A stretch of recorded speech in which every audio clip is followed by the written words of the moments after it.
ইস, পৌঁছাইতে পৌঁছাইতে সন্ধ্যা হয়ে গেল। খাড়া একটু কাকারে ফোনটা দিয়ে নেই।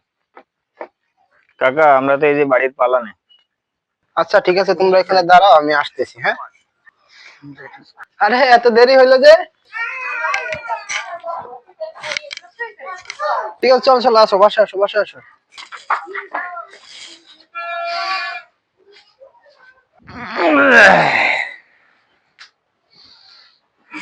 কাকা, এই মিষ্টি গুলো নিয়ে যান। আরে এইগুলার কি দরকার ছিল? হ্যাঁ, না না, সমস্যা নেই। আচ্ছা তোমরা তো অনেক দূর থেকে জার্নি করে আসছো, তো একটু ফ্রেশ হয়ে নাও। আমি নাস্তার ব্যবস্থা করতেছি, নাস্তাটা রেডি করো।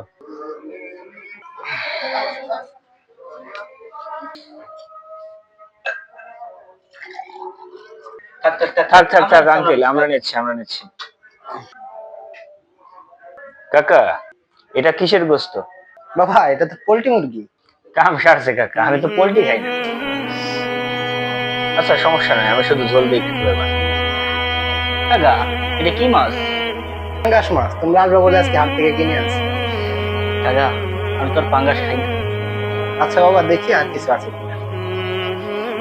এরা তো পাঙ্গাসও খায় না, পোল্ট্রিও খায় না, আর তো কিছু রান্না করে নেই বাড়িতে। মান তো সব আজকে শেষ। প্রতিটি মেজবান তার মেহমানের জন্য সামর্থ্যের সর্বোচ্চ দিয়ে আপ্যায়নের চেষ্টা করে।